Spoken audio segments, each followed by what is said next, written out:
report. I need to start over. Yes, speak a little louder too, because we have a little thing in the middle. Let's call the May 18th, 2021 Lincoln Way Special Recreation Association Board of Directors regular board meeting to order. Pledge allegiance. Allegiance to the flag of the United States of America and to the republic for which it stands, one nation, under God, indivisible, with liberty and justice for all.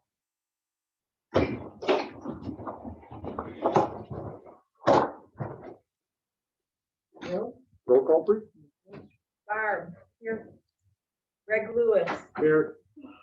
Audrey, absent. Gina, here. Greg Vitale. Here. Kirsten, absent. You do have a quorum. Oh, I'm sorry, Jay. Here. That's okay. It happens a lot. All right, do we have any public comment today? I don't see any. Greg Audrey's coming in now. Yes.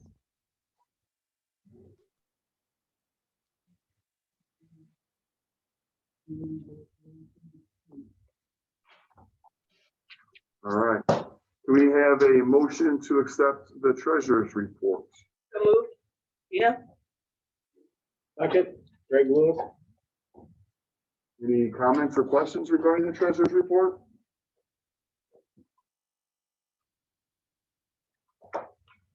Hearing none? Greg Lewis, Yes. Audrey, Yes. Gina. Yes. Greg Vitale, Yes. Barb. Yes. And Jay. Yes. Motion passed. And I have a motion for the payment of the approval, payments of bills, approval accounts payable in the amount of $78,365.33, which may include lodging and travel expenses. So moved. Greg Lewis. Second, Gina. Any comments or questions on the payment of bills?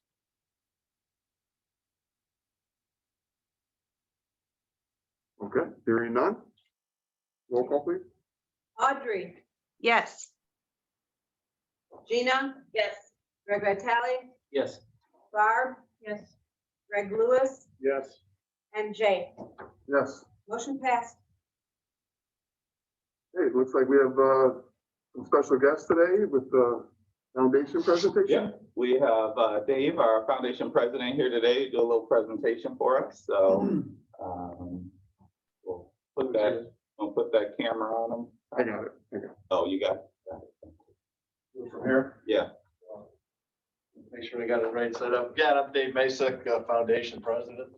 Look like that. Glad to be with you again. It was just a few months ago. We did this via Zoom. On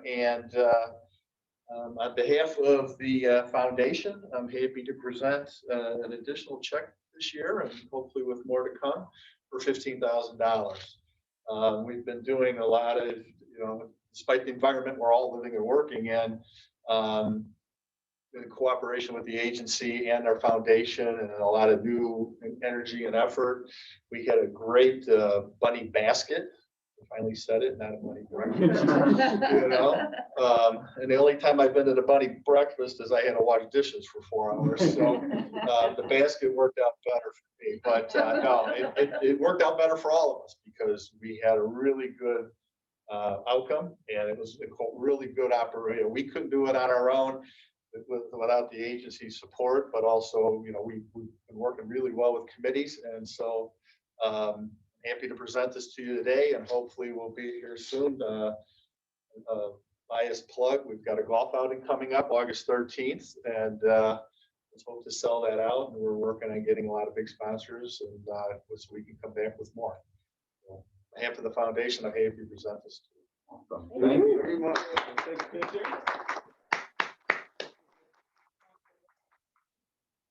I got to sign it. Yeah. Okay. Let's all go here somewhere. Do a little. Get him ready.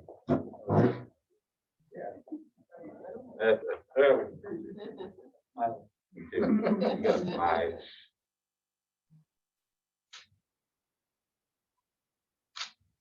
Thank you. On behalf of the agency, just thank you guys very much for all your hard work, and we appreciate everything you guys do for us. And this will go to good use. We need a lift in the gym, so to get some of those light bulbs and things. So this is going to come out, go to a good cause. So thank you very much. Thank you. Thank you. Thank you. Thank you. You're welcome to stay. You gonna exit? Again, and we'll see you soon. Thank you very much. Thank you. Student scholarship recipients. We would like to present, each year we start, last year we started a student scholarship, and this year our recipient is Marissa from Lincoln Way Central, Lincoln Way East, from Lincoln Way East. And I'll let her tell a little bit about herself before we present the check. So for $500. So all of our staff chip in for a student each year, and we chipped in $500, and we present this to our student of the year. You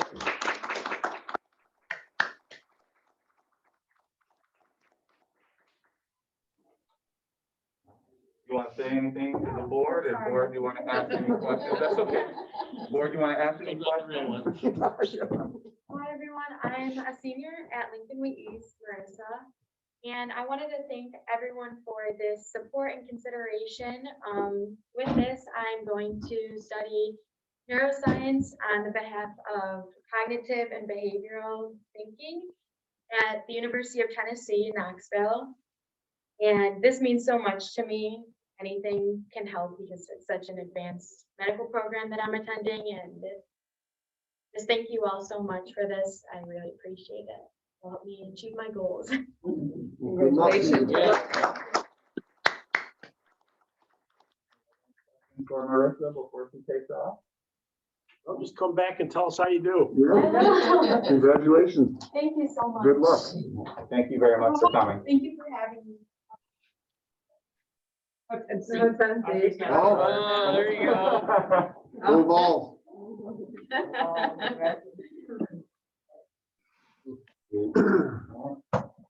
Looks like we have new staff and intern introductions. Yes, Melissa, you want to get that out? Sure. So we have Nikki in the back here. Nikki, if you want to stand up and say a little bit about yourself, that'd be great. So I am currently studying therapeutic recreation at Illinois State University. I'm graduating in December and then continuing on to do my senior internship in January. So I was really excited to be able to get an opportunity to work here. Since we're completely virtual, I've been at home, which I live in Hutton. So I've been like super excited just to get the experience.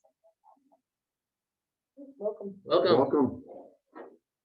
And Nikki will be doing a lot of our programs, leading our programs, and a lot on inclusion as well. So she's already over at the Manhattan Park District every morning. So, and then we also have one of our interns, and this is Tina. Morning, everybody. My name is Tina Isodel-Bogo. I'm a senior at Chicago State University, and I will be doing my summer internship here at the LWSRA. I am very excited, and I'm glad for this opportunity, and thank you for giving it to me. And I also have worked here before, so it's just been a great, I just love it here. So I'm going to have a great time being an intern. Welcome. Thank you. Tina worked our adult program for a while, and then she decided to pursue a career in PR. So she actually left us to go to Chicago State, and we're happy to have her back. And then we also have another intern that couldn't make it this morning. She's a 50-hour intern. Her name is Anna Marie Castle. She's studying over at, I believe, is it St. Francis? ICU. She's at ICU too. She also was a former employee of us. So we are glad to help them along in the process, just like Nikki. And hopefully we can continue to get more interns and program specialists through the door. Welcome, everyone. Any other communications? That was it. All right, moving on to the consent agenda. Can I have a motion for the approval of the regular meeting minutes of April 20th, 2021? So moved. Tina? Second, Greg, Vitale? Any comments or questions regarding the meeting minutes? Okay, hearing none. Tina, Yes. Greg Vitale, Yes. Barb, Yes. Greg Lewis, Yes. Audrey, Yes. and Jay. Yes. Motion passed. All right, moving right into staffing committee reports. Keith, I believe you're up. Yes, just want to let you guys know that starting in June, Nadine will transition over to the part-time marketing and PR position. She was currently in the youth coordinator position, but she interviewed for that position, did really well and really wants it. And we're going to, she did a really good job. So that leaves our youth position opening, and we hopefully have that filled by June as well. And we're going to move that to full time. So our rec team will finally be completely staffed and full once we fill that position, which we're really excited about because we're ready to open up and get things going. And it's when we need some dedicated staff to do that and work our programs. Our donations, fundraising, outreach, and grants, the Hawk Effect has raised over $1,300 as of last week when I did this, which is awesome. We have, you'll see the report on Marie's report. We also have several other small campaigns going on at this time. The Sensory Path, we're trying to, a new piece of equipment came out called the WeGo Swing, and then wheelchair softball getting the nationals because we haven't done any basketball. We need a lot of money trying to get the nationals for that. So we are, the players are raising the money. Hopefully we can get it so we can get the team there. And that's in Biloxi, Mississippi. So it's a bit of a haul. We received a $1,000 grant from Ozinga. Thank you. Angelo is helping out write those grants right now. So he is doing a really good job at making sure they get out the door and we get some additional money. The Wine Thief it was at CD&Me was held on May 16th. We received $750 from the tickets we sold online, and we also sold raffle baskets. So we estimate that we'll get about $1,000 off the door, but we raised, was it $2,600 from raffle baskets on was it Sunday? Yeah. So, yeah, it was on Sunday. So yeah, so it was really good. It was good for us. We found ways that we thinking of ways to make it better next year. For us, we didn't know what to expect and how many people. We only had 10 baskets and we only made one. They gave us everything. So yeah, so next year we'll really rock it and get all that. We ran out of tickets, so we didn't have any more tickets left. Like we ran out. That's how they were just flying out. It was at the end, but yeah, but but if we would have marketed the way we typically do, we would have really racked up even more. So. Body Fountain had an event on April 30th. They have they did donations, and the proceeds will go towards our participant financial assistance program. Back it up. The CD&Me event went for our financial assistance program and our wheelchair softball program as well. So those two events went to that because that's where it needed the most. The grant submitted this month was Walter Family Foundation, Chris L. Seth Foundation, Eileen S. Andrews, and Christopher and Dana Reeves Foundation, as well as the Women's Sports Foundation. We did not get the Women's Sports Foundation, found that out yesterday. So foundation, we received a check from $200 from Villa Rosa Pizza. The foundation had another one on May 12th. We don't know how that went, but that was at Aurelio's. So they typically, they're doing 4 of those a year. So just to kind of keep things in current with them. The golf outing, once again, is August 13th. We're currently taking foursome requests. So if you are putting in a foursome, you need to get it to us or get it to Melissa ASAP because people are reserving them. The link is open that you can register already. So make sure you guys do that and get involved. The audit is almost complete. We're waiting for the auditors to complete the draft. They just emailed me yesterday again, waiting for some information. So they emailed me about the PPE loan. So we're still waiting for the LAOs to finish that. So they should be finishing up, and that was the last piece. Board email discussions. There's a couple emails that came across that we want to talk about having emails that go directly to the board. If that's an option, then it's going to be an added expense for Lincoln Way Special Rec, or we have to figure that out because we would have to, right now we have a catch-all. So other than spam, if it's something that comes through a FOIA or something, Tom or I will, or Melissa will send it directly to you because we get those. And it has your name and then it has Lincoln Way, but it all goes to one email and then we send it out to you if need be. But we can give you individual emails, but then I think it's like $120 a person. So, Who was that? I just wanted clarification as to that email on the website, because I'm like, how do I access it if I needed to? And that's what brought up this conversation. right. Yeah. So, So we do for some of our board members, they have an email forwarded. Mhm. So again, you say it all goes through one, but like if the current president wanted access per se, it could forward to Jay's, like it's the same email, but currently it forwards to you? It forwards to the three of us, but I think it has to forward to a support email in-house. I would be I'd have to, surprised. I'd be yeah, I'd have surprised. to talk to Tom. and You how have to he be can- cautious of the FOIA component, but if it was going to somebody's park district email, it would be less. But like some of our board members have had it forwarded to their personal emails. So have to be cautious when you respond to it, but you could usually have them forward to multiple emails as well. Not that I'm asking for that. So is that, do you need? no, I just wanted Sure. to know, reasonable like, if question. somebody were to want to get a hold of somebody at Peatone Park District, how would they know where that's going to? Yeah.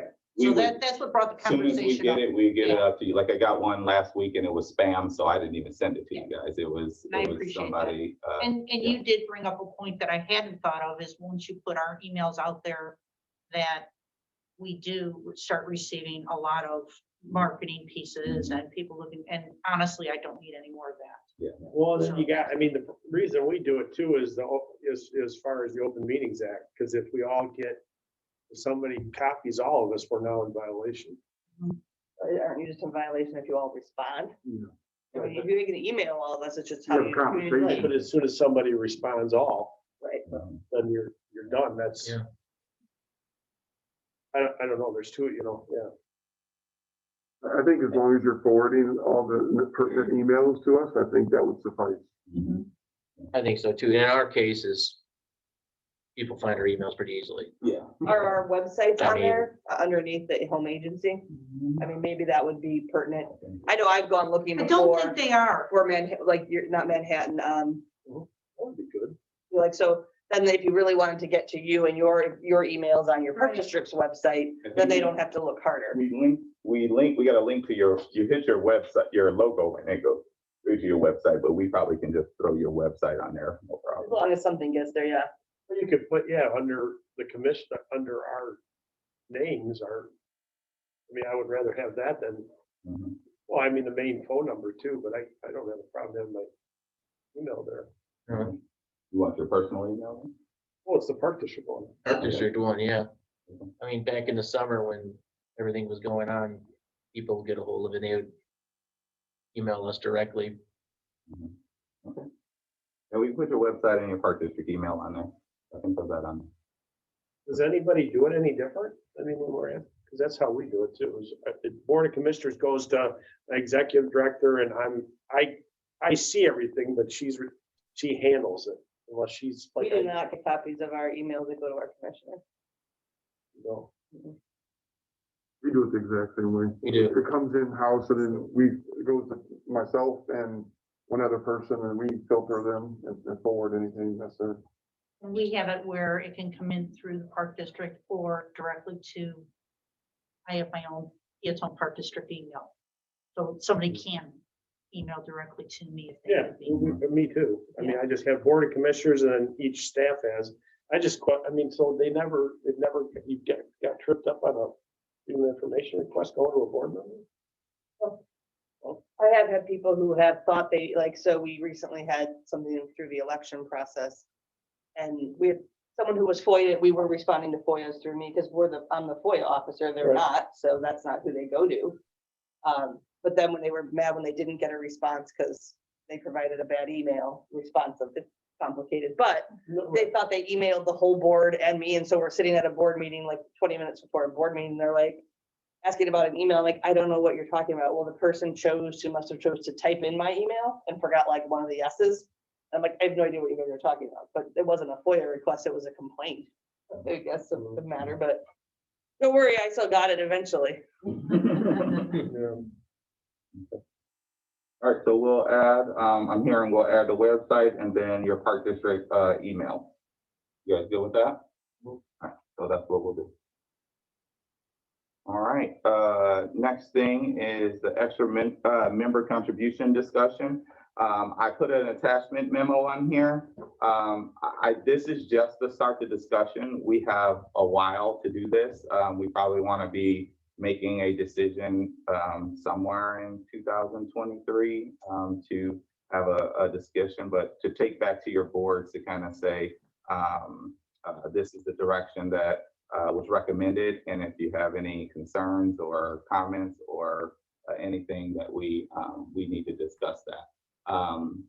The money that we would get is approximately $100,000. That would go, I listed out the things that we would use it for, currently using it for, or continuing to use it for. And it would greatly help our operational costs here, greatly to keep it going. And as the building gets older, we start making our, building our capital fund and our reserve fund to do some repairs that we would need. So Maintenance position in there, is that an additional maintenance? no, position? that would be, we have a part-time position, just bringing him on But full-time. we used to have a full-time person.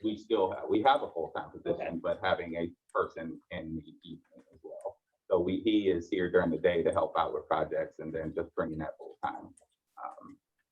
My initial thought is I would prefer to see it stay for capital projects. Okay. So it would be capital dollars, so not necessarily for operating costs. Well, and That's just, yeah. we had a brief discussion at the board a couple months ago, and that was just the initial dialogue our agency had. I would agree. Mhm. It needs to be capital. Is that was the intent for the extra amount to begin with.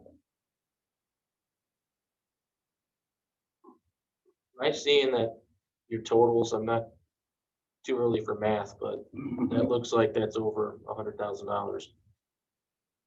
Yeah, if you add in the building expansion, it's way over $100,000, but, yeah. That's annual, right? What is that? It's $100,000 annually. Yes, Yeah. yes, yes. Is what you collect from. That's approximately. I'm trying to look at For the record, that's the extra 2 cents or that's an extra 0.0025 cents. that was. Right, they currently is towards paying this off one- bond. towards this building. Yeah. Right. So, so that's just the discussion, and if we could just kind of bring it up, put it on your agenda to kind of talk about, and we could, we can etch this off. We could say that it's just be for prep, capital, then we'll go from there. Okay. Community golf outings, I didn't put that in here, but there's a bunch of them that are coming up. I will send it out via email to you guys. There's a couple local ones coming up that I would need one additional board member to join me or staff. If you guys refuse, then I will offer to staff. But these are individuals that support us, like the Mokina Park District, the Knights of Columbus. What are some other ones that we go to? The Chambers golf outing. Those golf outings, the people that usually support us, we try to support them. And so we offer that out to everybody else. The foundation board will get the other 2. We will pay for 2, they will get 2. So so we'll get 4. So it may be an opportunity to have more board members to join us if the foundation members don't want to join us.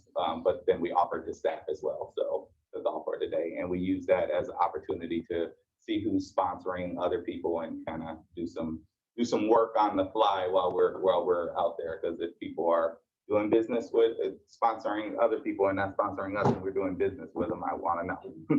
So yeah, so it's a lot of them going on. I'll send that via email and you guys could just sign up for that. The LWSRA DEI statement, I included that. That is something that we would like to implement. So you guys can take a look at that. I had my staff look at it a little bit, and we're going to move that forward with our diversity, equity, and inclusion statement. It's just saying that our agency is going to be committed to the diversity, equity, inclusion, which we are on our hiring practices, everything. We're going to put it in writing and be committed to doing that going forward. So that's that. And then the last thing was our LAC meeting. We just can't, I mean, everybody's continuing to discuss COVID. I'm so sick and tired of it, sorry. But every meeting we get in, we're talking about it. I know it's important, but that's all we typically talk about because it's really affecting how we do business and how we can do business and all of that. So just so let you know, our staff are doing the best job we can in getting people back to play. Our day program went on a field trip Monday. I was a nervous wreck, but they went. So we're doing the things that we have to do. Now we're just trying to figure out this mask thing and who's vaccinated, who can go. Will staff feel comfortable still working and being involved around people that, so we're gonna figure out all of that, and then we're gonna roll out with a plan of action of how we're gonna do it, and we should have that by this afternoon or later on tomorrow. So, but we did get once, was it Friday or Thursday? They dropped it. We got several emails, several pictures of screens of CNN. I mean, it was ridiculous. But we are Melissa's on it, I'm on it, Tammy's on it, Tom's on it. We do very well, and we've done very well. So that's where we are with that. And I saw last night that the governor, he's updated the executive order to put Illinois in line with the CDC. Yeah. So it's just throwing all these grenades at us so I just want to wait. I missed yesterday's meeting, so I apologize. That was discussion. Everybody was saying that they didn't think it was happening. I was told it would, so. No, I think the understanding was it was, the question was when. Our meeting meant nothing. Right. But okay, so with that being said, what did we do here with staff? Did you ask the question as far as if they're getting vaccinated or not? That is something we're going to send out a survey today. We'll probably send it out today asking a few questions. Are you vaccinated? Yes, no, rather not ask. And then we're going to draft those questions, send it out to our list, and then we have to move forward from there. So that's what we're going to do. So we haven't asked. That's something that we have not asked. Our full-time staff in the office, I didn't want to know, but now now we got to backtrack and kind of figure that out. So we never did ask the question, were you vaccinated? We didn't either. Yeah. The conversation did come up very briefly yesterday in the meeting. Whether you should ask or not? Yeah. Well, you have to be careful, I believe, when you ask, because it's a touchy subject. So we just have to word it correctly. That's why I'd rather not say. But then the next question will be, do you still want to work here? If we allow people in without masks. So we're trying to draft those questions so they're. Who are you going through to draft them? We're going to do it ourselves, and then we're going to send it to Sarah Yeager at Paderma to make sure that we're saying the right stuff that we need to say. Because the question is you can't fire someone because they won't get vaccinated, but you can reduce or change their work. So if they aren't vaccinated and you're going to take masks off in your day program, they can still work here, but they may work 5 hours instead of 25 hours. Right. Yeah, and those are the questions we need to ask, because we don't know. I mean, we may have all of our staff say, you know what, I'm not good with, if you're gonna let people that's vaccinated without masks come into the building. You can still also require your staff to wear a mask. Yeah. So, and I think that's where we We're are undecided right at our agency at this point what we're going to do. You have? We have not decided. Right now, masks are still required by staff and patrons. To me, the big question mark, the obvious question mark is, enforcement, there's two, I mean, there's a lot, but to me, the biggest one is, and he said it last night or yesterday, it's going to be the honor system. So how are we going to determine whether or not anyone walking through these doors is being honest or not? Well, and we have a good gauge because we have the crisis go, so we haven't, and You we've can done. lie. Right, and this is the greatest thing because we have the crisis go. And I don't think, and we've had, if you've been out of town for some, no one said yes. And we know that people have, so you're going to lie, so that we have a good, out of all of our people that's been coming, not one person said yes. Cause it will, I mean, so not one, cause if we get alerted. I'm if it surprised comes- by that. So we have a true gauge of what's gonna happen, they're just gonna lie, and we don't have anything to do, we're just gonna have to just say, okay, what's our recourse from it? Nothing. So we just have to, just hopefully people will follow our rules, which I think the majority have really, if they've run out of town, we asked that, we made a suggestion. We said, we're not saying you can't come, we're asking you to not show up for 5 days. That's all we said. And majority of them have. But some, we don't police it, we don't do anything, we just ask. And it was just an ask, and we said it like a couple times. Just an ask. It's not mandatory, it's an ask. And a lot of people have followed it, but we know some that haven't, but we don't police it, so. That's gonna be hard. I think it's gonna be hard for all of us to figure out what we're gonna do and how we're gonna do it. And, so I don't know. Melissa keeps emailing me at night, I was like, I don't know. I was like, figure it out. Like last week, I was like, figure it out, I'll follow, we'll be Well, good. the easy answer is to just keep wearing masks. Yeah. That's the easy way. But then we're gonna be, we have a few people that is really honest about that, because we're outside and we're doing softball, and why do they have to have it? And, it's not a bunch, but it's the few that is really challenging and making it challenging. But we're gonna follow what we're doing until we change, and it's not gonna change overnight. And we've been like that since the beginning. So we're not gonna change tomorrow because we said it. We're gonna take some thought, think about it, and then make a decision, educated decision from there. Unless my board say do it, and then that's when I'll do it. But other than that, that's where we're gonna do it. John, do you have anything from what you've heard so far, anything to, inject at this point? Not publicly. Okay. Not publicly. Yeah. So, Thanks for that input. Well, the mayor sent it in order, so Yeah. we took down the ordinance because it's no You're longer completely, right. enforced. And then we changed our signage to, basically, if you're fully vaccinated, mask is no longer required, or I guess it's the opposite. You're not vaccinated, mask required. and what here, and this is here, we did mask required, but what I am not afraid of, there are people that have gotten comfortable that if their parents see people coming without masks, then they will leave the program. They won't. They're only comfortable because we put these rules in place going forward, and we've been good. But I'm fearful that we're going to lose participation Agreed. from some people if they see people walk in without masks. I've even heard what the schools are doing, our teachers being required. I know Greg, your wife's a teacher, as her district decided. I know it's not in our area, but Well, I think they were still required in yeah, schools. Part of the- 122 is gonna ride out, gonna get 2 weeks. They want, because you can't, like, the kids can't all be vaccinated. right, but so the teachers are, and they're, so again, Yeah, by so- the state ordinance, they, so as employers, it's up to the districts to make their own Well, decisions.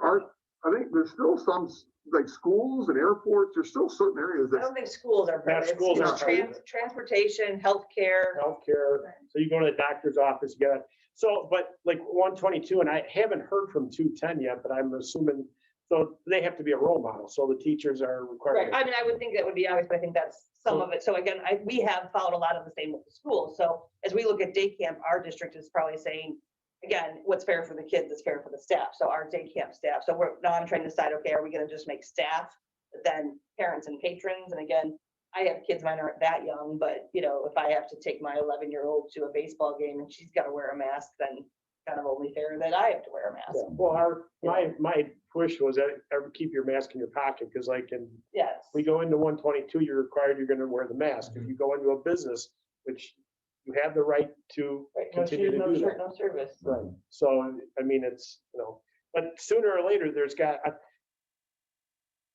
you're gonna have to, because of what they're doing, the way he's going about it, you're gonna have to, at some point, when are you gonna let it go? Because this is what the CDC and the government's telling us. So it doesn't look like there's a passport coming. There doesn't look like there's any of this, which is unfortunate.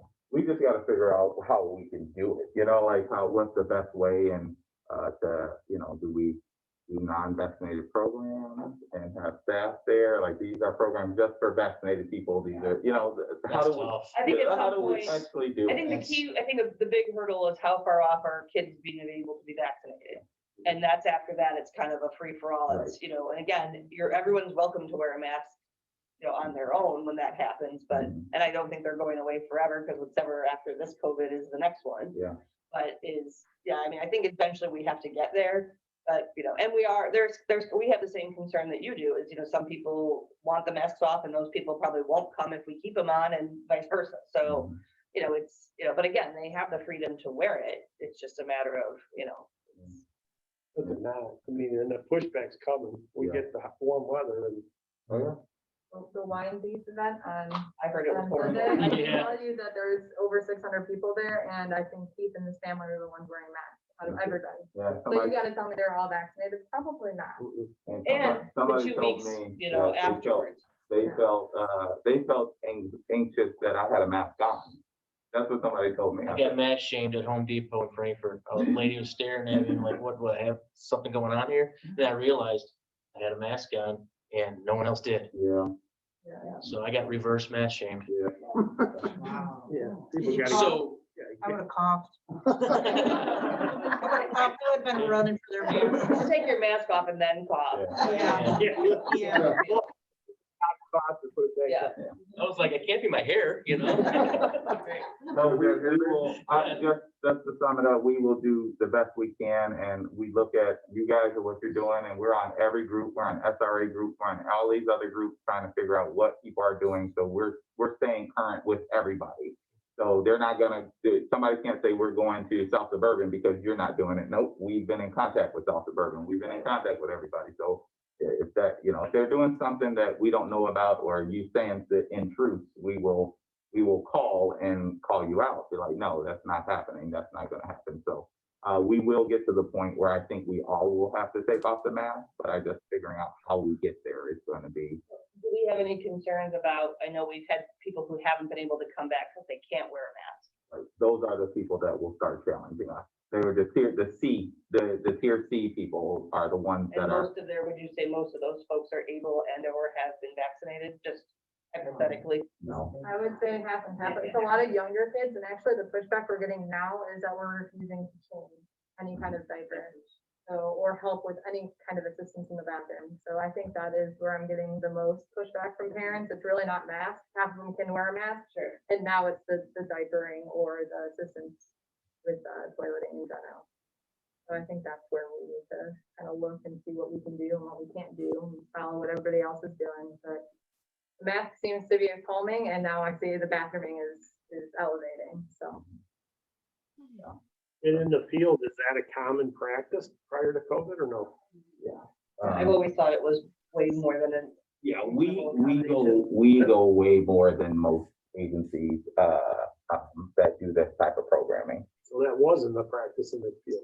It depends. It depends on the organization that you're with. Like Northwest Special Rec, they have an outside group that they partner with, so they may have different staff that can come in and do these type of invasive procedures. And who pays for that, the participant?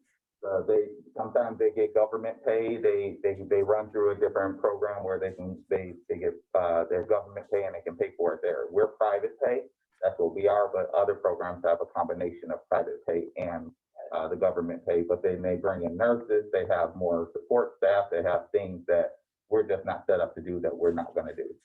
Because if we start saying we're gonna bring a nurse in, we gotta bring a nurse in for every program. Right. And that's not something we're gonna open that can of worms, because that's gonna drive up the prices. We gotta do that. But that's something. But yeah, changing is a lot of programs do. They start at 6-to-1, right? Their ratios are a lot higher than ours. We're one of the last that do 1-to-1 for adults. 1-to-1 for adults. Yeah, so we're one of the last ones to do it. We transitioned into 2-to-1. Like before pandemic, we were transitioning into 2-to-1, and if you have to need a 1-to-1 assistance, you would have to bring a caregiver that has to come in at the time that you need to change or you have to bathroom. But we did do the feeding. But all of that whole ball game has changed now because, that's feeding, who wants to really feeding, and now you're dealing with liquids and bodily fluids, and that's a different ball game. So now that COVID's here, so that's why we split up our program. So you can have options, and you can come to a morning, you can come get your child or whatever. So that's kind of why we did that, so people can still participate, but our staff are not stretched out with doing those invasive procedures that take away from the recreation programming. But if I'm hearing you right, there's people that are certified that can do it. There are nurses and there are people that, yes, they can get a 1-to-1 aid or get people to come in to do it. Yeah. And we have a few that do that. We have how many that do that? One, Kara? I'm sorry. We got one participant that you have someone come in to change and adopt the fees, but just to do that procedure, because we don't do capping, we don't do any of that stuff. When they certified, like this person, did they hire, are they CNAs, that was that? We don't. It's not. I just, Greg said certified, I was Yeah. like, Yeah, that ain't our, it's whoever you hire, Right. you'll come in and do it, and Well, anybody can do it, is what you're telling me. yeah. well, we've been doing it, I mean, Right. you know. Anybody we're can not do it. certified. The parent hires the person to come in and do it, and they pay them, and it's not through us.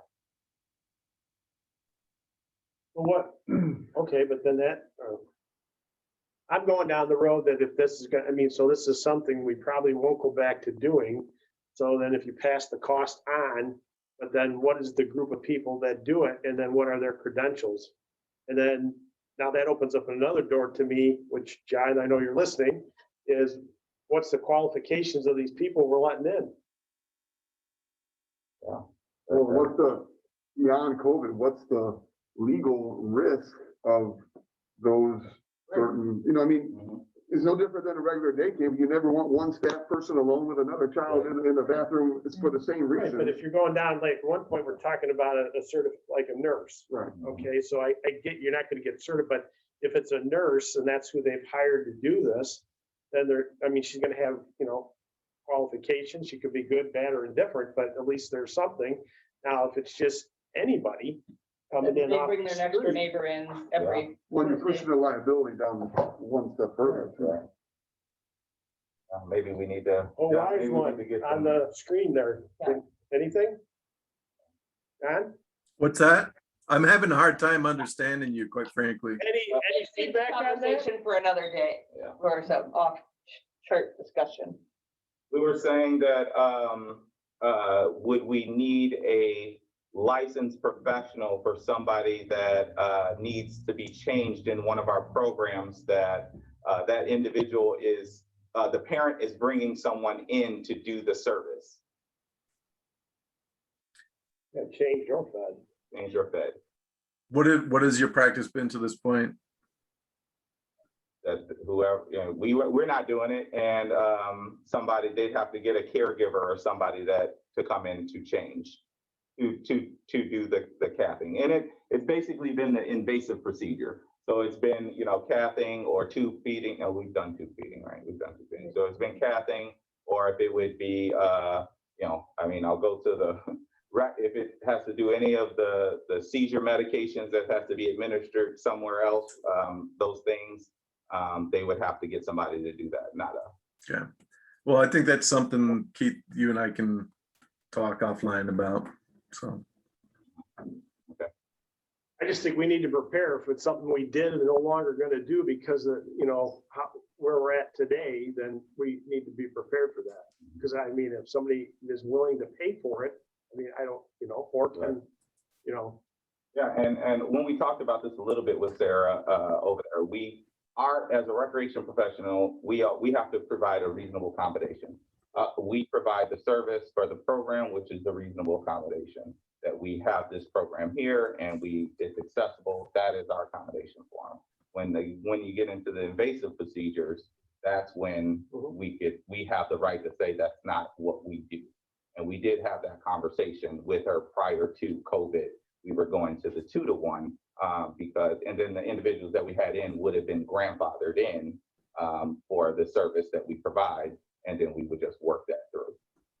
So that we were having that discussion, and then that day came, and then everything kind of stopped. Right, but that day we're going back the other way and we used to do it. So the pushback's gonna be, why aren't you doing it now? And Right. if because of COVID, it's good enough reason, that's fine, but I don't think it's gonna be.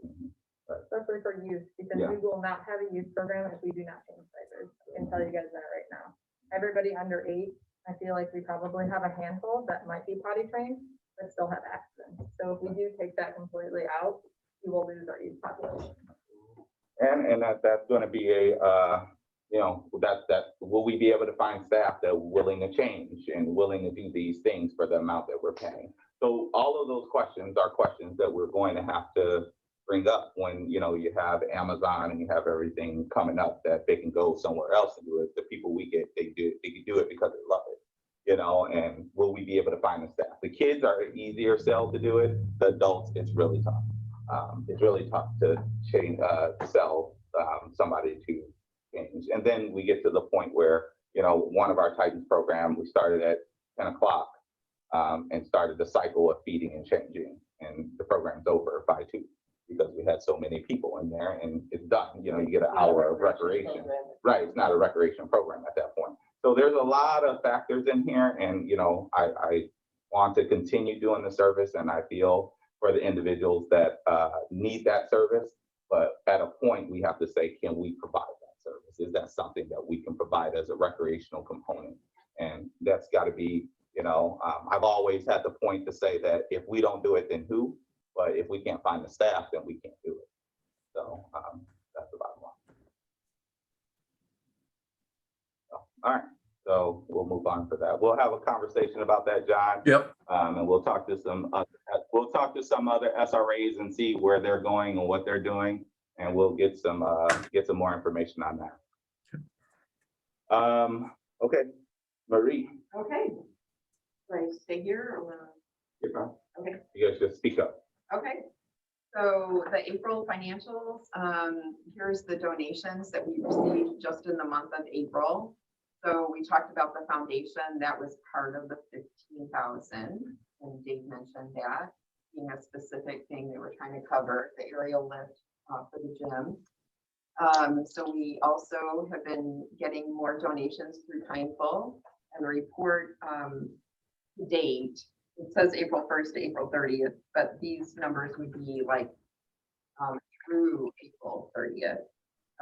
Because like with the Hawk Effect building, we received 2768 in April, general donations of 525, and the Ozinga relating to the Grinch was 500, but I know they donated another 500 in May. So a total of 15,492.99. Like he said, we're in a holding pattern on a couple of these items, but just wanted to to bring those up again, that we still don't know on the PPP loan what the status of that is going to be. We contacted the LWSRA to see if they have an update, and they do not. Now that the tax season is done as of Monday, hopefully they will put their focus back on resolving the open PPP loan questions. So we did do additional work on the audit. We met with the partner and manager on April 28th via Zoom. They had some open questions, which we answered. They have an estimate to have the audit report completed by the end of May. So I guess they had a question yesterday on the PPP as well. We did come, we've struggled with the foundation and them asking questions about the foundation, and we've separated ourselves from the foundation. The foundation doesn't have the LWSRA doing their financials anymore. We don't have access to their financials. We have a separation between our board and their board, but it still keeps coming back to us that because of GASB requirements, and if they exist for our benefit, they still have to do some due diligence with the foundation financials. So we did have to provide them with bank statements and answer some questions, which is difficult. They wanted a general ledger. We didn't have it. Luckily, had done it through May 2020. So, you know, we're going to have discussion on this fiscal year that we're ending, you know, this month. But we need, because it looks like, you know, even with the change of auditors, we are going to need some financial information from the foundation that we're not going to be able to say, hey, we're separated from them and, you know, they have their own board and sorry, it's just not. Do you think that's just because of the past, because our foundation has nothing to do with our audit? I mean, If they're sole existence, we talked to the new ones that we were looking for. If their sole existence is represent the agency, then the new GASB requirements required you to put there in the budget. And I was fighting it. We were fighting it like we're not. On guard and they were like, partner, you know, I talked to a partner of, you know, one of the ones that, you know, we put the RFP out there, and she said, no, sorry, that's not the way it works. You know, I understand a lot of people are saying foundations are separate, don't bother us about foundations. And she said, no, if it exists for your benefit, and it totally does, then you can't say, you know, we can't give you anything. Because if something happens with the foundation, it's back on our reputation, and so they feel that they're required by GASB. I could maybe see because you had staff on the checking accounts and things like that, but. No, we fought it.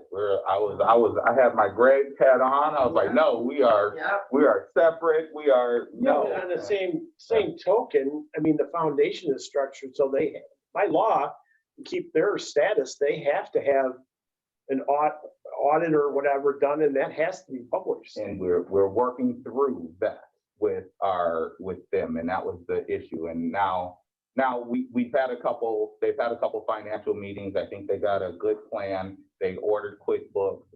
They got Barry's on our board, so Barry's going to start inserting the past documents from there. So they're going to do some work, but you know, we thought we were done and we didn't have to do anything. But coming up, they didn't have anything done. They weren't doing the things that I was supporting them with and from before, and they told them they didn't want to do work with the Louds anymore, so the Louds didn't have anything. So this next year coming up is they're going to have to do a lot of back work of inputting. Right, but I mean, let me get this. Okay, so so on an annual basis, our auditor is telling us they want that report now in order for us to move forward, correct? They want like some basic financials. Yes. And bank statements. So not like they're not doing a full-on audit of No, the foundation, right. but they are requiring some financial information, Yeah. not an audited report per So we're se. still segregated. It's just a matter that in order for us to be affiliated with them, if they're not doing those things, then we got to cut ties. I mean, that's what it comes down to. We were too intertwined before, but you're supposed to have request a copy, just like with our athletic associations. I mean, to a certain extent, you are the gatekeeper. Right. I don't tell them how they can spend the money. It's just that if you don't play the game, then we're done. Right. Yeah. I mean, and we're in. It's just I was the accountant. I was doing all of the things. So we can't do that. Exactly. And the only reason we were doing that because the structure that we had, loved Lou to death, but he was just too busy. You know, so they got a committee now and they have people, they just have to work the committee. Yeah. And if it falls, then, you know, they have a system. I recommended they get QuickBooks so we can get this stuff, you know, so they're on it. They just have to implement it. And I think they're there. So I think they're there. So. So, and then just to finish up here, we are still planning on looking at an accounting software package in the near future. We also received word from Paycor that they're going to a new time and attendance platform, and that's happening quickly. So we need to get on board with that. And then, you know, as he said, and we'll be talking about in the other staff reports, you know, we did rehire, you know, quite a few people. So our staff numbers went from 13 to 53 and growing. So we are bringing, you know, mostly people who had worked for us before that we terminated, and we are rehiring. So we hired more than 40 people. Any questions? All right, thank you.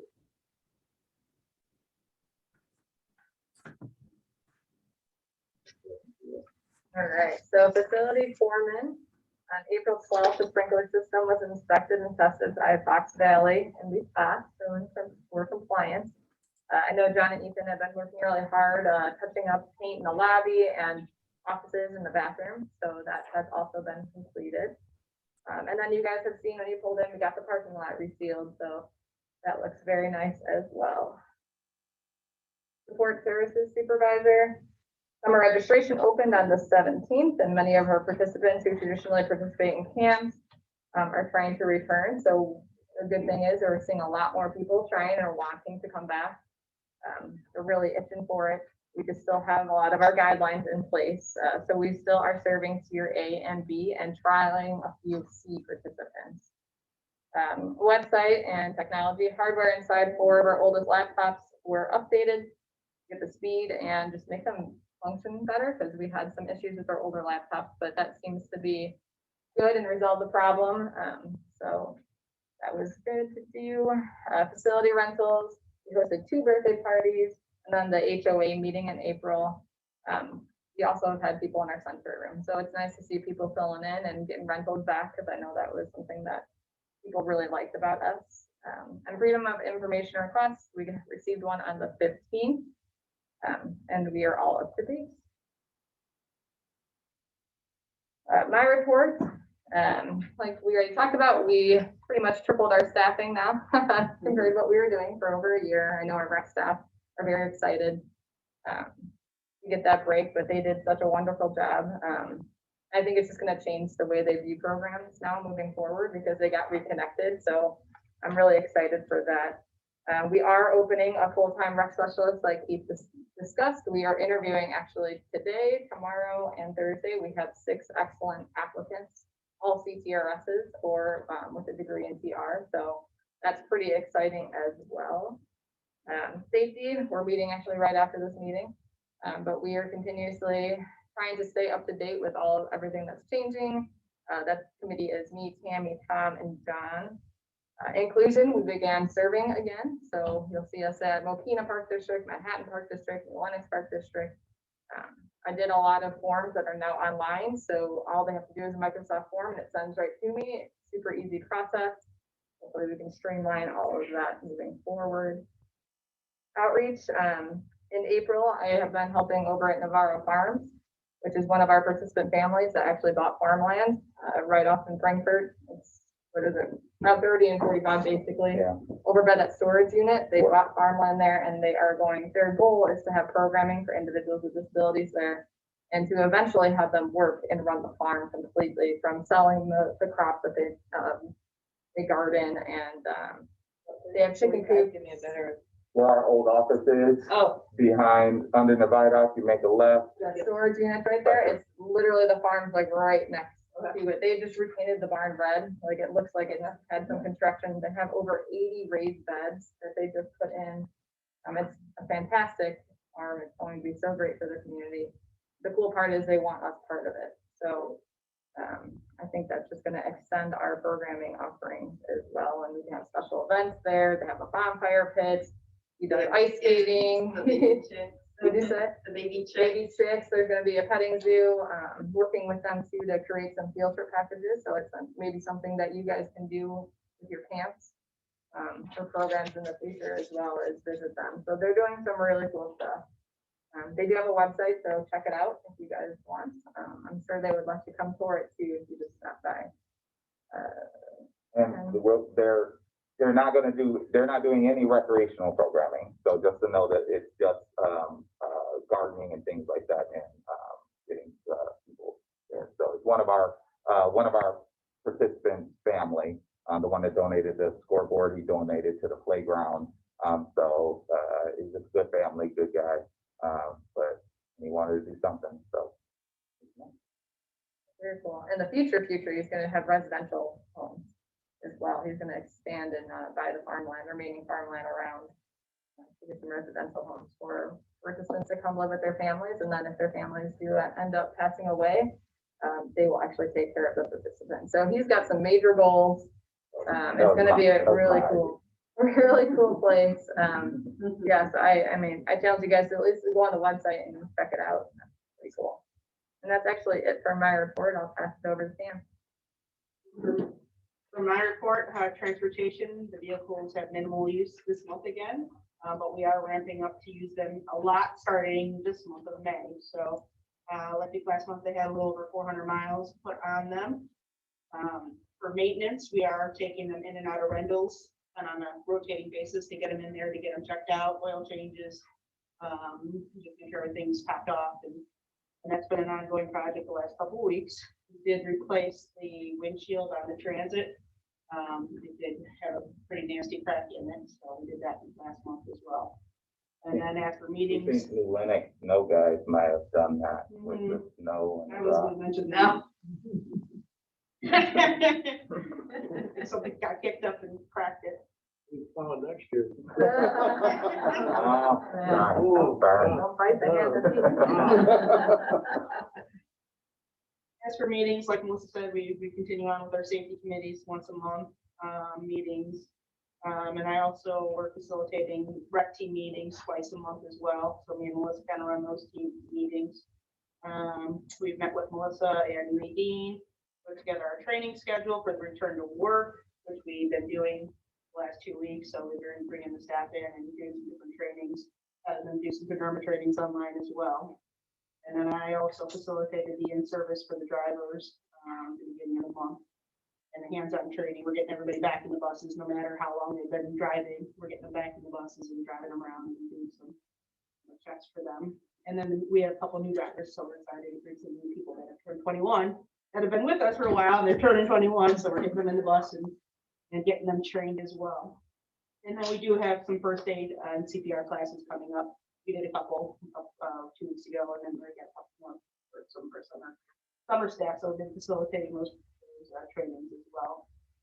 For Juanita's report, she is in charge of the Virtual Titans program, which meets every Tuesdays and Thursday on Zoom, and they've been having a consistent 24, 25 participants pretty much almost for a year now. So that's been a really good program. We're going to continue on with that.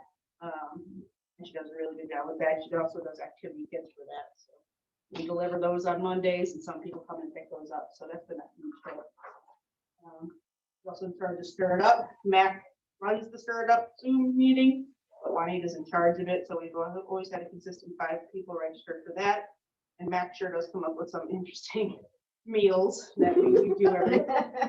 I usually make my mac and cheese with him while he's making his boss bologna sandwiches and all kinds of weird stuff. So, but the kids love it. The participants love it. They enjoy Mac's interaction with them on Zoom. And then the Titans Adult Day programming. We're still continuing on with the 3 sessions a day on Wednesdays and Fridays, a couple hours in the morning, and then there's a lunch group, and then a couple hours in the afternoon. And we have participants going in and out of those programs, and it's been really well received, I think. Can I interject real quick?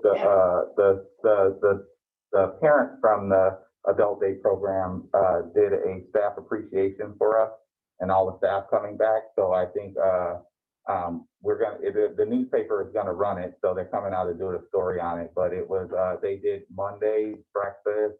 They had a appreciation garden outside, and then they did lunch for us and gifts for the staff on that Friday. So it was really nice, and it was appreciated that the group of parents noticed the things that we were doing as well, because our staff really bust their butt the last year. So it was really nice to get that appreciation from that group of parents. I feel like with the appreciation, it's really nice to hear some of the kind of things we, like everything, we hear all the negative, but it's very occasional. It doesn't happen very often. They say positive. So it's really nice, and I think it gave a boost of energy to keep going and start summer off really good. So it was really nice of them. Krista's report for Special Olympics. We did have 5 athletes that are, so in 2022, They're having the USA games, finally they're gonna bring it back, and it's gonna be in Orlando, and 5 of our participants were eligible to be nominated for Team Illinois. So we do have to send out like an application to the parents. So parents have to fill out an application and then send it back. And then we nominate them through Team Illinois. We did have 2 nomination forms come back to us. Two participants are no longer in state, so they're not eligible. Unfortunately, they moved within the last year. So and then one participant really wasn't the best fit for national games because you have to be pretty independent. So we did nominate 2 of our athletes for that. We'll see if they get picked. Excited about that.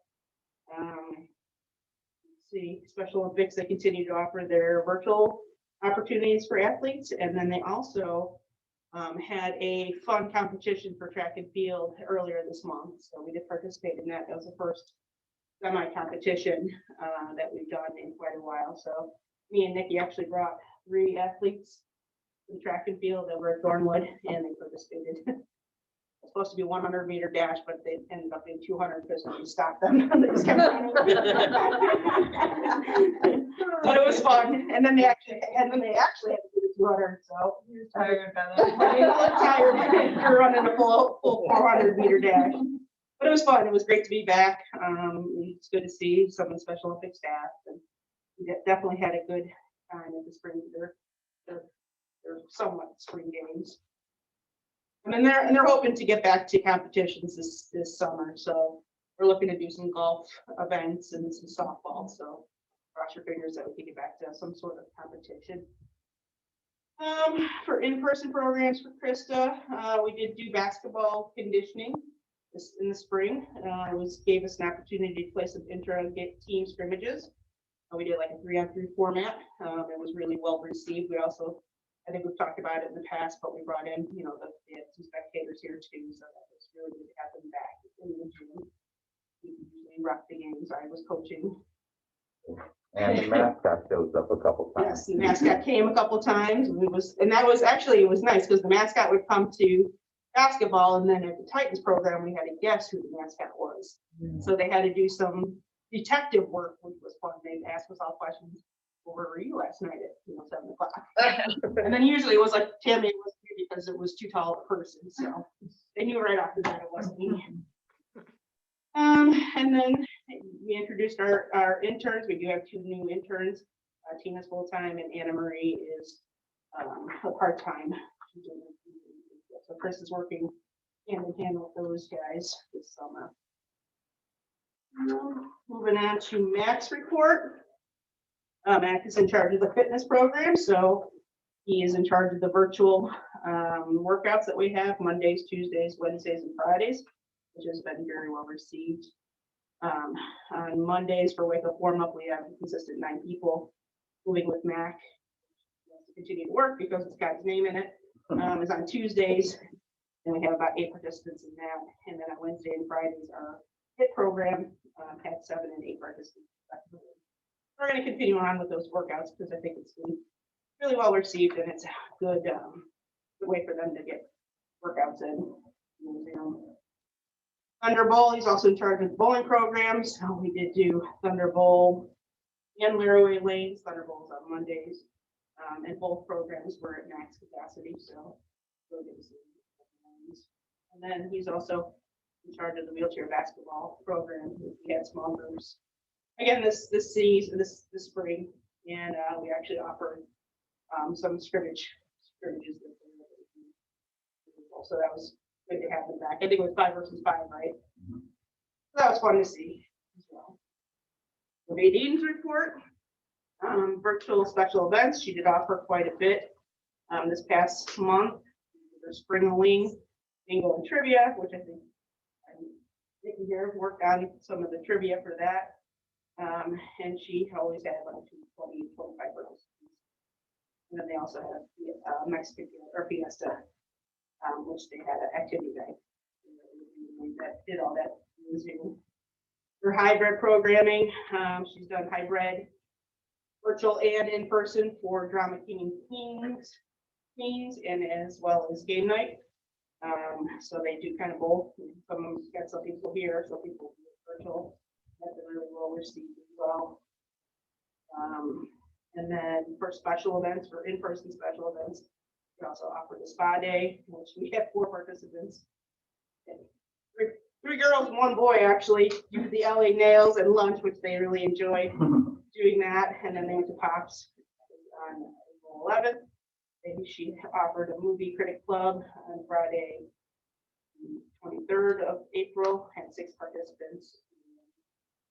They had a teen social. So it's been a pretty busy spring for us, but we're gonna get even busier, so we're looking forward to summer programs. And I think that's my report. Nothing beats getting your nails done and having a beef sandwich from Pops. We went to lunch first. Oh, And then got all cleaned up.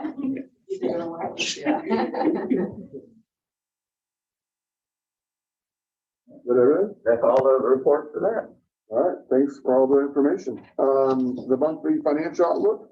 Yep, we did this for a whole year, and I'm glad I did this exercise because we are, and it kind of kept us in line of what we had coming in and what we needed to spend month to month and where we at. If all else fails, May 20, at the end of May, we should have, you know, if the PPE is forgiven, it would be $324 and $324,900. So, so right there would be that amount. Like this is the cash basis, right? The cash basis. So, so I mean, it was a great exercise to do. I'm excited. I'll probably continue to do this because it flows into everything that we're spending with the credit card. If I ask the staff has to give me a credit card, and I kind of on the back of it, I would like if there's any major expenses you're giving, I kind of throw that in there to kind of see what we're going to spend for the month. So it kind of really gives me that really good look at how much we're spending and things and how much we have left over and when we anticipate to get the member contribution and how our cash flow is going on a month-to-month basis. So I really like this. I will continue to do this. I probably will add it into the financial report or something like that later. But it was a great exercise. I'm glad. I think Greg recommended it, but it was really nice. So, but that's where we are right there. Any questions on that?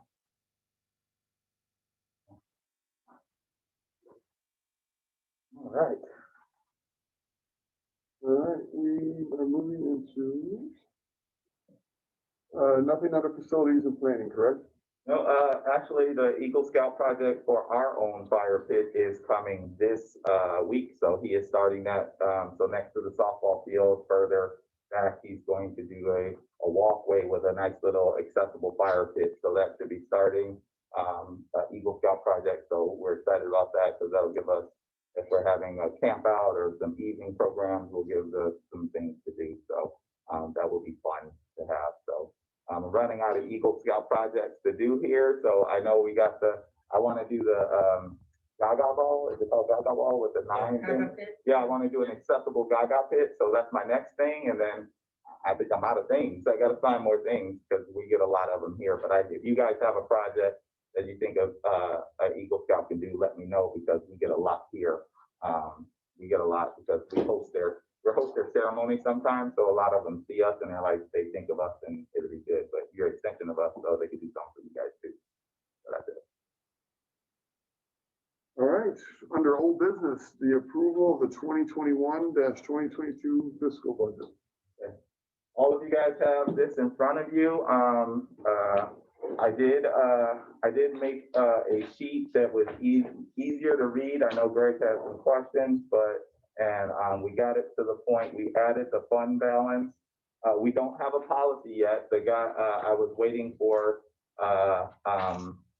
Sickage to review it. They never reviewed it, so I think we're gonna.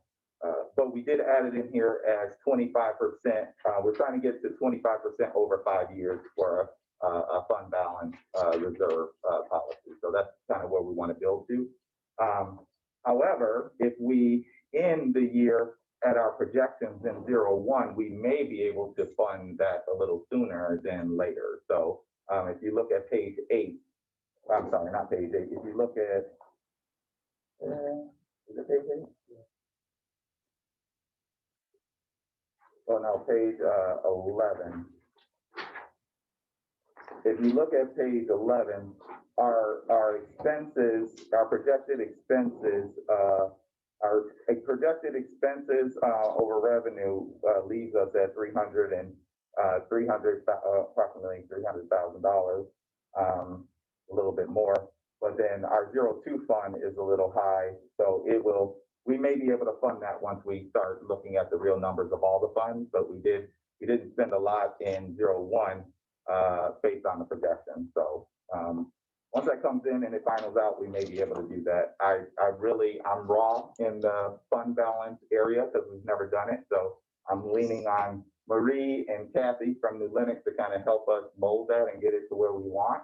But without having a lot of staff and our staff doing a really good job of doing programs, we were able to come ahead in 01, and that may just be the percentages because 02 fund on page 02 fund on page 16, the projected is over by 123. So we probably have about 200,000 that will probably be played with. That's in the whole general thing. So yeah. We have some reclasses to make. Salary expense that went to 02 and it should have really gone to 01.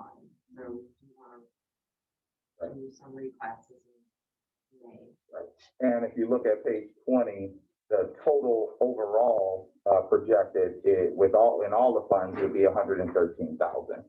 So that's kind of all the funds with the capital and all of that, which we paid a lot of stuff. So we should be okay, but like I said, I'm really raw on that, and I really want to get a better understanding of that. But I know where we want to go, but we did really well. But we really need to start building a fund balance, and I think we're getting there to do that. On the next page, the page 22, 21, I put a draft together that kind of shows you what you guys asked for, the percentage of staff that goes into all of the program areas.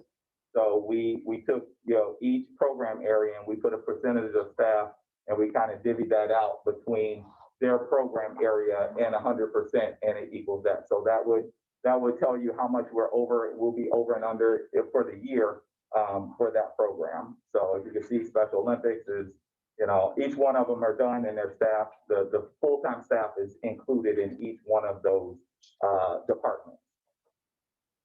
So I did add that, so you can see that. The only one that is not in here, it's in here, but it's 01, the marketing and PR. That doesn't total anything. I just put that in there because we do special events there, but I didn't put it into the total of everything because that's 01. The others were 02. And then on page 26, the other costs are just, just other costs that we haven't included into the programming area just yet. So like my salary, some of the services that we do, maintenance, office supplies, printing, utilities, we didn't put that into the programming. We just gave it as a bucket. We're going to get to that point, but we're not there yet. It's a building phase. So, but we did on page 28, I did give you an example of what our staff fills out. And if you look down towards the bottom, you should see a facility, and it says LWSRC and number of rooms and the fee per hour. That's what we're charging already. We're charging some of that other stuff into that program already because it builds up by program to filter into the major budget. So it's already inside the major programming, but it starts down at the program specialist level, and they give me a total which is already in their overall. Does that make sense? And if you look at the back in the back, all the way in the back of the book, that is what the staff gives me for the year of their budget. So they give me their teen and adult, everything they want to do for the year, their income, and then that's the budget that I put into that's the number I put in. So this is the working documents to get to some of these numbers that they give me. So I just wanted to show you like a program a program portion of it that kind of shows you how we charge for some of the incidentals, the indirect costs. And then you have everything you have there, so. And then it's separated by EAV. This is what I send you guys the email asking for your EAVs. That's how that's separated. So that's how I separate the total. If you don't know, it's 2 cents per $100 of EAV for operating, and then the 0.025 cents per $100 EAV for capital. And that's kind of how we determine that, and I split it up. Yeah, and then this little box down here is your inclusion box. That's how I charge you. That's how we start for inclusion. So if you asking, you know, that's your 3% of your EAV, we already automatically budget for inclusion.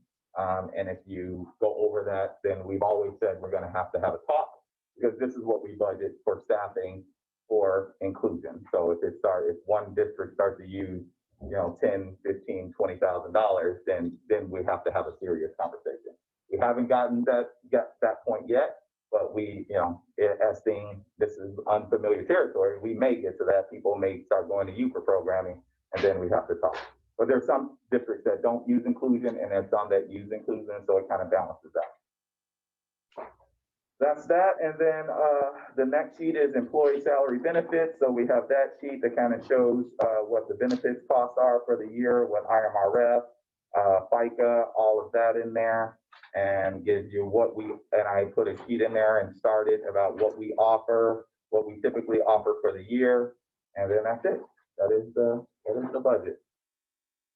So, any questions? Marie, you have anything you want to add? No, it's a lot.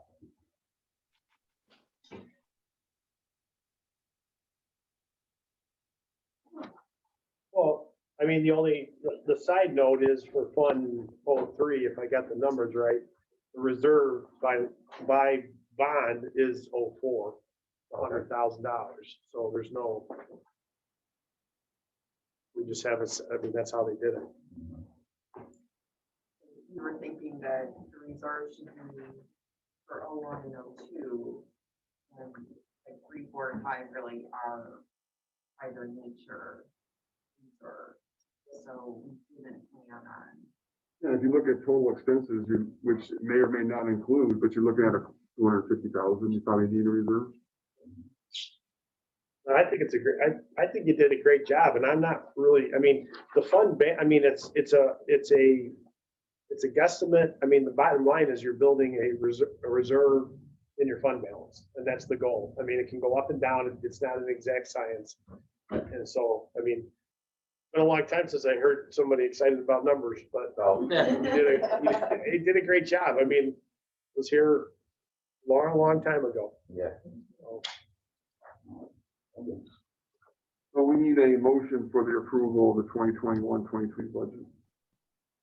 I'll make that motion. Greg Lewis? Second, Gina Hackett. Any further discussion or comments? Hearing none? Greg Vitale, Yes. Barb. Greg Lewis, Yes. Audrey. Yes. Gina, Yes. and Jay. Yes. Motion passed.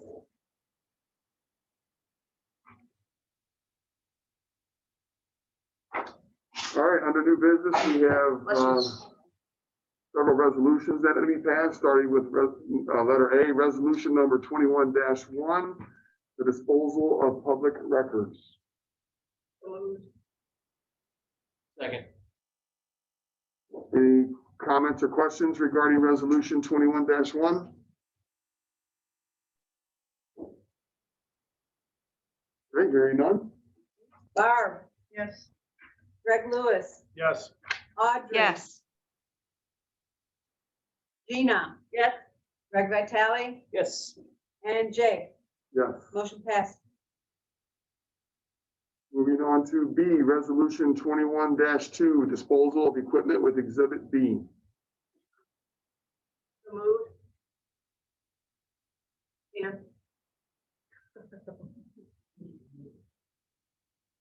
Second, sorry. I was reading. I was making sure. I was looking at all the exhibits.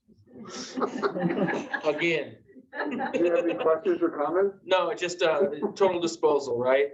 Recycle disposal. That's what I was wondering. Yeah, this is, for, yeah, the access point, the PO switch, yes, yes. The disposal of records was the first one. And we had to have a certificate from the state for that. Any other further comments or questions about 21-2? I mean, the value of these 5 items warrant a resolution? Are they throwaway anyway, or no? We just been putting everything on here. I don't know how much the PO switch is. I don't know how much. Okay, in there. I'm fine with it. I'm just thinking that that's just throwaways anyway. All right, I think we're ready for roll call. Okay, Greg Lewis, Yes. Audrey, Yes. Dina. Yes. Greg Vitale, Yes. Barb, Yes. and Jay. Yes. Motion passed. Item C, resolution 21-3, approval of additions and amendments in policy manual. Hey. Yeah, we put everything in there. I know Gina had some questions on the one last night about the maximum 20 days on the 6th. Yeah, it was just really confusing to record that and document that, so we just struck it because we don't even know what it means generally to have that 20 to 60 days. I mean, 20 days. We know what the IMRF policy says, that you can incur, you get a certain amount for service, and we already have that. It's just that 20 days was just very confusing to kind of calculate and figure out what the purpose of it was. Where did you, I looked this morning, but I didn't see it. The policy manual? Yes, it's in our policy manual, but it has always been in our policy manual. Where, you said you put up the policy manual. I couldn't find it. Oh, I put it in the folder, in the board folder. So it's in there. So I put the full board packet in there. And then once we make these updates, I'll just print one and send it out to all of you so you guys have it. That's all. And then number 6 is asking to give the employees an additional floating holiday. Yes, so, based on our DEI statement, and I know this was a hot topic a few years ago, about, Juneteenth and some of the other, holidays, we do have a diverse staff, and, some of the individuals on our staff celebrate different holidays, and I just said a floating, we can change the language of what it is, but we'd like to give them a holiday that they would be able to celebrate, that's not the traditional Christmas or, whatever everybody else celebrates. We don't want to do either or, so I thought the best idea was just to give an additional holiday for those things that they celebrate that the rest of the world doesn't. It still will have to be approved by staff and by their supervisor to take it, and I think it goes hand in hand with our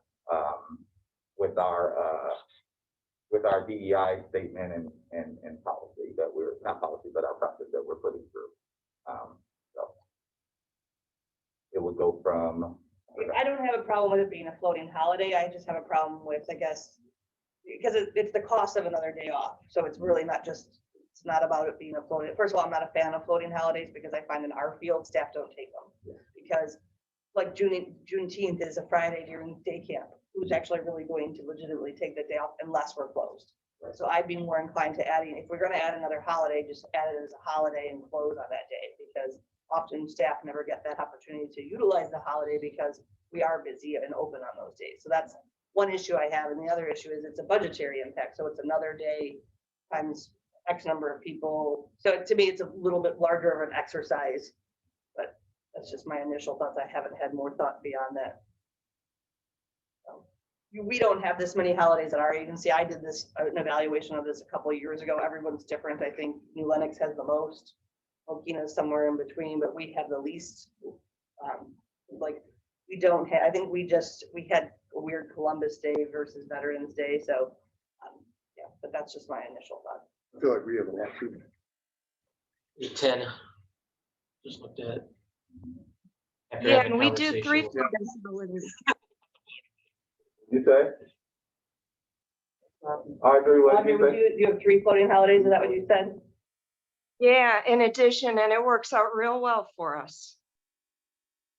I guess it also depends too, I think when you look at it, like how many sick days people have. So it's like, it's your whole compensatory package, not just one of them standing alone. It's just kind of how I look at it. Right. So I feel like you have to say, okay, well, here's our sick time, like, again, everybody else has more sick time than our policy. Everybody at our agency only gets 5 per year and they don't roll over. So this is much more, I mean, I've gone through the exercise, but my initial thoughts was I would probably want more information before I voted yes, but there's plenty of other folks to support that. Audrey, how many holidays do you have? 9. So again, like if somebody has 8, they might have 4 floating. I mean, it's a whole moving package. Right. Oh, Right, so it's like That's 9 holidays, 3 floating holidays, your vacation time. We get 6 sick days, and we do a maximum of 26 sick days that people can accumulate, and then you top off there so you don't accumulate hundreds and hundreds of hours. You got an opening? We do, rec supervisor, if you're interested. no, I'm I get retired. No, I don't think it's qualified. I could retire. Yeah. Well, initially, like I said, I have no problem with the 12 days. I mean, we're trying to catch up with pay anyway. To me, that's something we can do for the staff that it does cost, but it doesn't cost. I'm not a fan of the floating holidays. We used to have 2. It was a nightmare. You might as well give a vacation day or a personal day because everybody waits the inn. When you name the holiday, they tend to take it, or if they can't take it, then you've got all the other holidays to take a floating holiday because you have the choice of working. So in our field, like Gina said, you work a lot of the holidays. So anytime you work a holiday, then you take that as a floater. So I would rather see us name it as President's Day or something. I'm fine with 12, but I'm just not a fan of the floating holiday. So, And in my opinion, I would, if we're not gonna do it for a religious or something like that, or I would scratch it. I wouldn't do it. well, you're crossing into a bad area. I mean, if you go, like the federal holidays, that's what we align to. So I got away from, so when they list what like July 4th falls on, whatever the federal holiday is, or they post it, that's what we take. You want to take a different day, like I said, you work that day and then you take it when you want. So, because you start playing these games with all these different things. And like I said, which holiday are you gonna see or not see or whatever? I mean, it's like, it just depends on your beliefs. So we can, let's take, I mean, you got a lot of information. You wanna pass it pending this piece of it? Do we need to clarify it or hold the whole I policy? think you should just hold the whole, well, I mean, you just got one piece of it. I mean, I'm either way. I'm fine with it. I mean, I think to me, that's a function of management. If we're good with at least a floating day, I know maybe you're not. I mean, it's in the budget. well, we To just me, say, it's a management thing. well, we say we pass it with a maximum of 12 days and pending board approval on direct action, you know. Can I suggest something? You might want to consider passing items 1 through 5 and then tabling 6 for clarification, and you can figure out what you guys want to do in terms of days and come back at the next meeting and pass something. You mean come back after Juneteenth? I can get behind leaving it up to management. I just want to be clear on my personal preference. Yeah, I know we have staff who don't use vacation time, so if we start offering other floating holidays, it's a cyclical process, so. pick a holiday. I agree. I think they're very valid points. I think it would be more useful as just additional. I'm in favor of the day. I think the vacation day, so here's the thing. If it is a religious reason or a personal reason of any sort, maybe it should be more in line with the personal day. But it's the management decision. Are you going to allow that person to take that day? Because otherwise, it's exactly what we've talked about, and we're just Because if that's, the intent is great, but if it doesn't, if the reality isn't gonna allow that to happen, then it's more of a personal day or vacation day that we're saying, again, in favor of the salary and the total package, thank you, here's another day. So maybe the third Let's go down this road. It's not So a bad idea. if- I like are that, we- actually. and are we in favor? Is everybody okay with 12 days or not? You're not. Fine. What's it? Fine. Fine. All right. So I'm good with, let's go with management, go with the 12 days for a year. I just would like a report before next year because we can change it as far as how that floating holiday got used and when. I mean, I've worked at places where they vote on it annually. Yeah. You know, like, So if, I've worked places where they have 3 of it in front of before the calendar year starts, they vote, and it's Good Friday. You know, and yeah, depending on how it falls that year or whatever. Friday's always a Friday. Well, no. You know, Good point. but we looked at Christmas this year because the way Christmas falls, it's weird, right? Right. So like people would prefer to sometimes have the holidays off before, you know, instead of having them, you know, so. So come back with in a year to say how people use it. And the report on it. Yeah, if it's a floater that's getting, like, all of a sudden, everybody waits till the end of the year and it's another vacation day, then what are we doing? Right. That's that's what I saw over a period of Okay. time. So it was more like, you're trying to get people to use it during the course of the year, so everybody's not off at the end of the year when But if we're someone. not closed, it makes it virtually impossible to use. Right. Doesn't it just make sense to go down the avenue that he was getting to, is just specify the holidays and add the extra personal day? It's just, I mean, If they could, employee could choose whatever, use the federal holidays, which is I think what the policy is now, and an additional personal day, which could be used to Juneteenth or anything, any day for that matter. I think you're going down you're walking on thin ice with trying to identify a reason for the day that cannot and will not be recognized on a larger scale. And so then it's going to be, well, you did it for this, but what about this and not this? Versus saying, we recognize that there's a lot of things outside of the federal guideline or the federal list. Here's another day. Tell us when you need to use it. Yeah, so we can amend that. I like that. but isn't there 12? I think there's 12 federal holidays. I don't know. That could be. You're gonna go down that road. I'm just saying now you're giving them another day. Well, that list, our list, no, I'm not saying it has to be the federal No, I get holiday. I'm saying, this is our list of days that we recognize as holidays. Here's another personal day to use. How many personal days do we have now? So you'd have 3? Yeah. I don't know what else. We have 3. We do 3 personal days. I like that. If we could just. Yeah, I'm fine with that too. Yeah, that makes it clear. So I will, let's approve this policy for 1 through 5, and then I'll bring back the personal day policy for next month to add to change that one. Does that make sense, Don?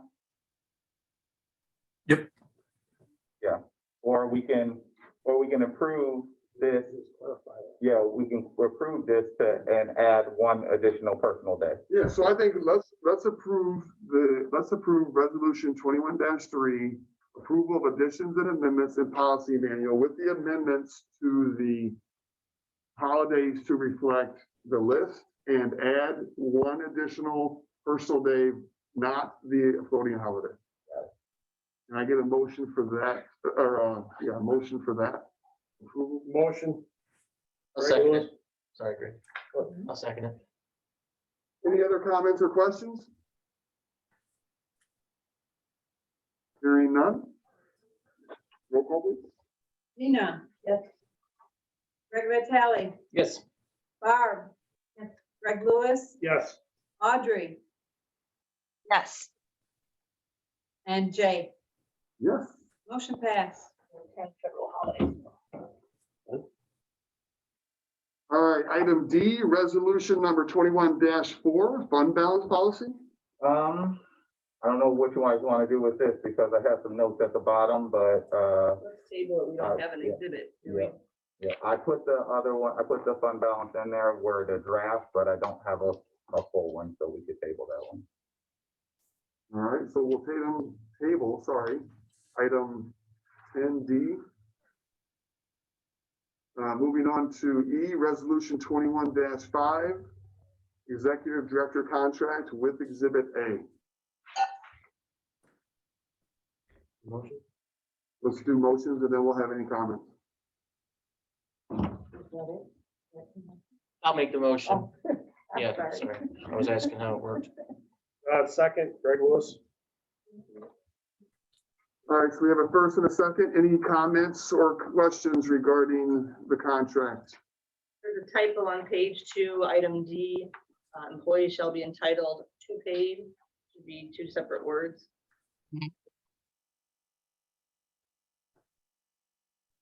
This one, section one?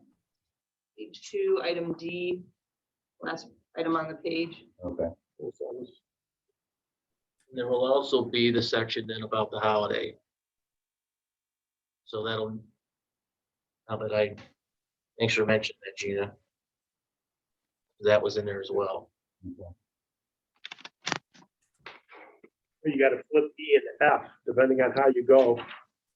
You're going back to 11 days of, Yeah. or no, that's Three, 3 personal days. I'll make that.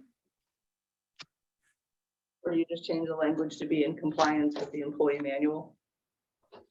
Well, John and I talked about this, so I mean, because if this would change on a yearly, I mean, this is a 3-year contract, I mean, we can modify it, I guess.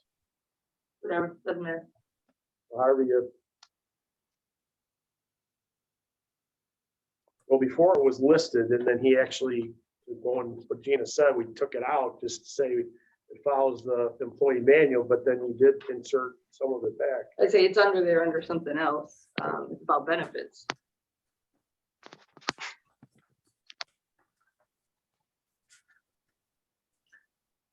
Any other changes?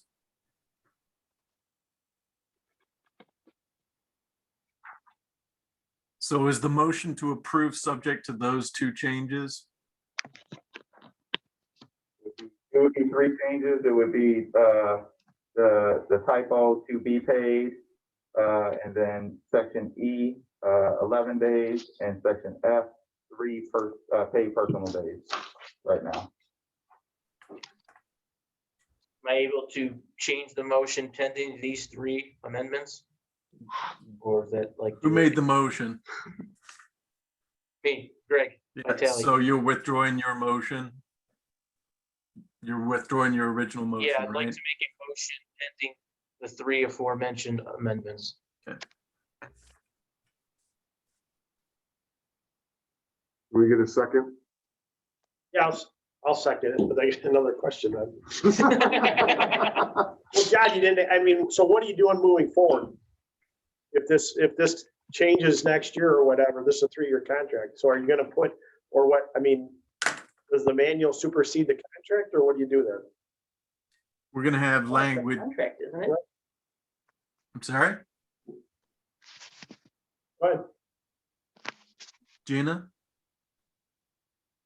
I just say I thought within the contract trump the policy manual. Yeah, I mean, we'll play with the language and we will make the changes that you guys have identified, so.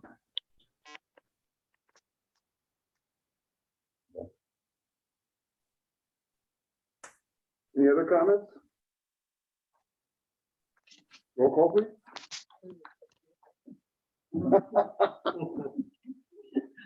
Greg Vitale. Yes. Barb. Yes. Greg Lewis. Yes. Audrey. Yes. Gina. Yes. And Jay. Yes. Motion passed. All right, Director and Commissioner comments? I'll start. I just want to say, Barb, I know you talked to me outside the door. If you need help, just let us know. We're getting some interns. I'm sure we can figure out a way to help you out there in Peatone and lend a helping hand if we can. We do have a couple more interns, I think, that are coming in. So wherever we can help, if we need help with a special event and you need some hands, let us know. We'll try to get out there.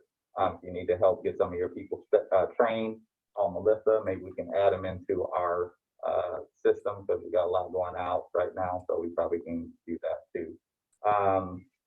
And I just thank you guys for all the hard work. I know this was a tough one this month. We usually don't have this much stuff, but I appreciate all of your due diligence and getting everything done. And I think we're on a right path of getting everything going down a great road. So thank you guys.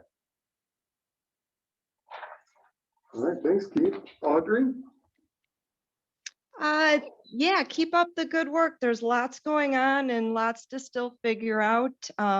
But you're doing a heck of a job, and continue to move forward in a positive way, and be kind with all the changes, and we'll get there. So keep up the good work. Thank you. All right, Audrey. Gina had to leave. Greg? Right down. Yeah, I'll be quick. Just thanks for all the hard work on the budget and on the policies. It's always a lot of tedious work, but very necessary, very important. And also just congrats on another 3 years. Love to have you on. Greg Lewis? Great job with the budget. I'm really glad you're excited about it, but it's been a long time since I was excited about all the changes that we did long a time ago, but I'm glad to see it. Welcome to the interns. Glad we grabbed a few Redbirds along the way, so that's always I good. thought maybe she was related. From Piato and ISU? Hey, don't talk bad, we could be. You know, and the staff, I mean, you're doing a great job. I mean, we just, like I said, we just came through something none of us have ever experienced, and we're still standing. So, and, you know, fighting the fight. So, great job across the board. I mentioned my conversation with Keith. Our current, well, most recent park manager has elected to go back to a position she previously was working at. So I think I mentioned about looking for staff. We do have a new applicant that's going to start on June 1st. So in the meantime, I was recently elected as our park board president. So I've taken on the presidential role, treasurer role, manager role, in addition to working my real job.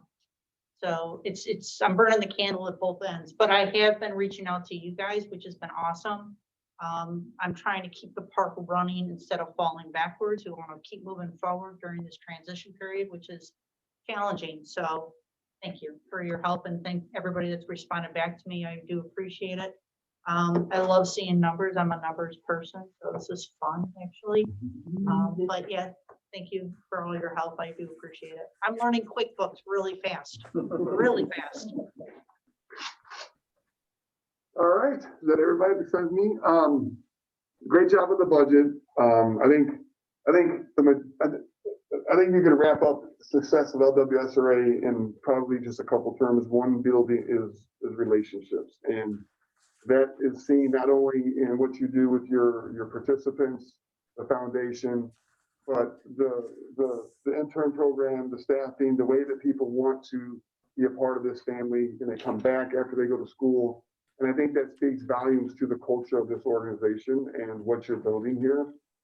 And I think that the diversity, equity, and inclusion statement will only enhance that. And as I've said probably numerous times here, your staff is your #1 asset. And although there's times where, you know, you have to address something which could be negative situations, that's an individual situation, not a global situation. And for you to have the retention and the return of these types of people and employees, it's a compliment to the organization and how it's led.